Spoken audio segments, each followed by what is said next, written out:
Consider this. On Martin Luther King Jr. Day, people do more than just celebrate the man. They go out and they serve their community. They give of their time. They pour themselves out. They devote themselves to action, to serving others, to helping those in need, to living out that which Martin Luther King Jr.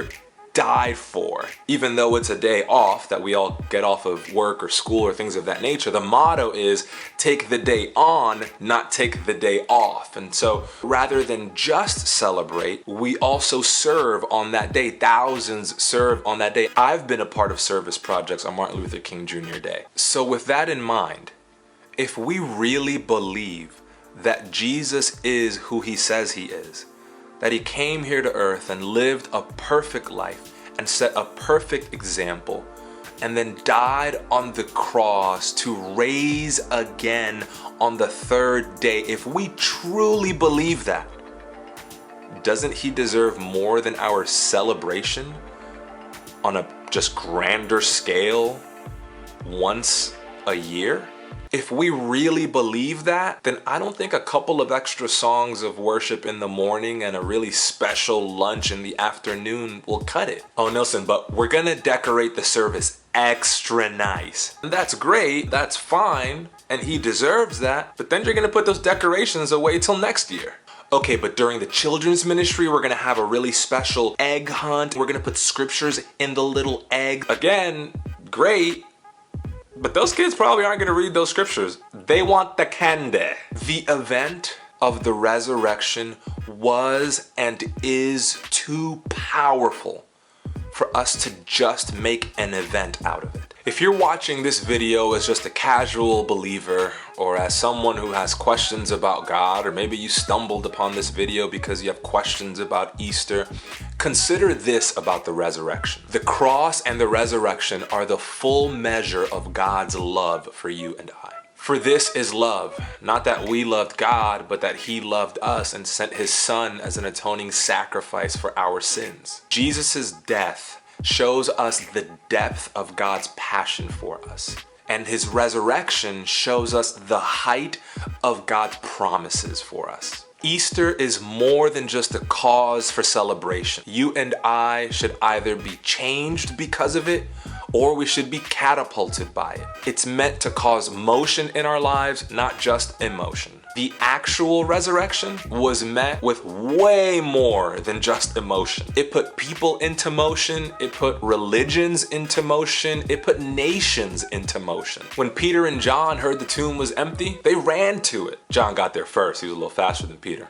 Peter wasn't getting them gains. Maybe that's why they make Peter a little heavier set in all the movies. When Jesus shows up on the shore after raising from the dead and his disciples are fishing, they frantically row back to him, and Peter dives into the water and swims to him. When the 12 preached the resurrection in Acts chapter 2, 3,000 people at least become followers of Jesus immediately, and almost immediately you have a religious group in opposition of this newly formed one. Yes, the resurrection moved them, but it also moved them. It was all that they preached about. It was all that they talked about. It was at the center of everything they did. It was all they preached, and it was why they preached. And eventually the reason led to them being tried for treason. They were tried in court because they were preaching the resurrection. And many died because they were willing to proclaim the name of someone who was raised to life. And you and I just want to celebrate. We just want to eat some good food. We just want to sing a couple of extra songs. We just want to feel good about the fact that we're Christians. We ought to want to do good more than we want to feel good.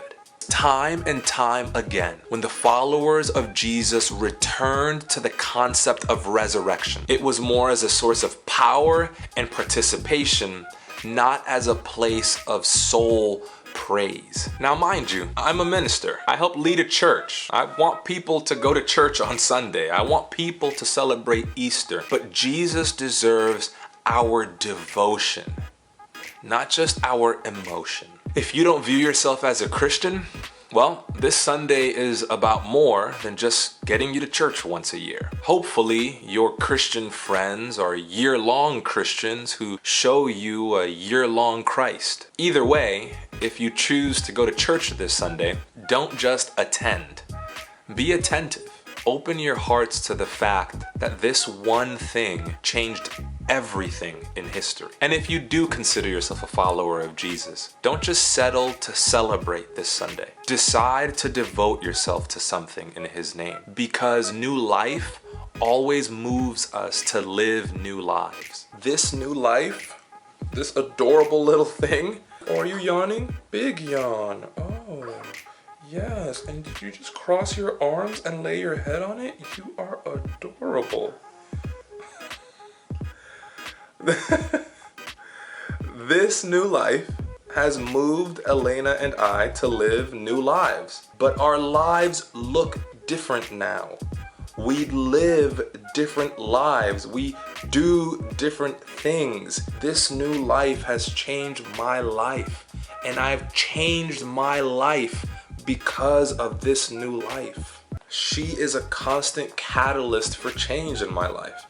Things are going to continue to change as I learn more and more of what it means to raise a newborn. And then when that newborn becomes a toddler, and when that toddler becomes a child, and etc., it'll continue to change, and the resurrection should continue to change our lives. She deserves my attention, not just my attendance. And that's what she's gonna get. Is that what Jesus is going to get from you this Sunday? Or is He just gonna get your attendance? And you'll think about Him, and you'll remember the resurrection, and you'll be awed by a great service that you attend, and impacted by maybe a new idea or concept or look at the resurrection, and then you'll wake up on Monday and back to work.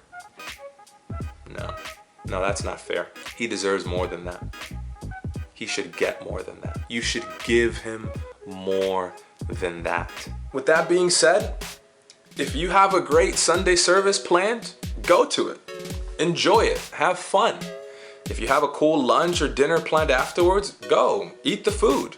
Send me a little invite, you know what I mean?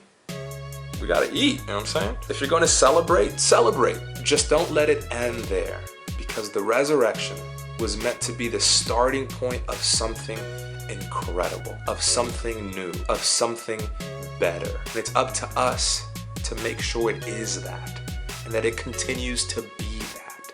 May the emotions of Easter put you in motion toward eternity. May it be a catalyst for change in your life, and may it catapult you in the direction of Christ. What part of the resurrection stands out to you? What part of it convicts you or constantly inspires you? Leave the answer to that question in the comments below.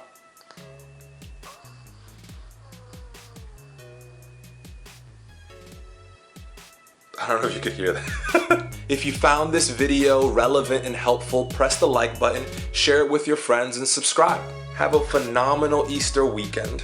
Enjoy your service, enjoy whatever food you eat afterward, and remember to save me some. Honey, I think she needs some food. Daddy can't give you no chocolate milk. She's like a little squish. She is a little squish. You little squishy squish. I like that. That's a cute nickname. Hey, little squish. Hey, little squish or squish.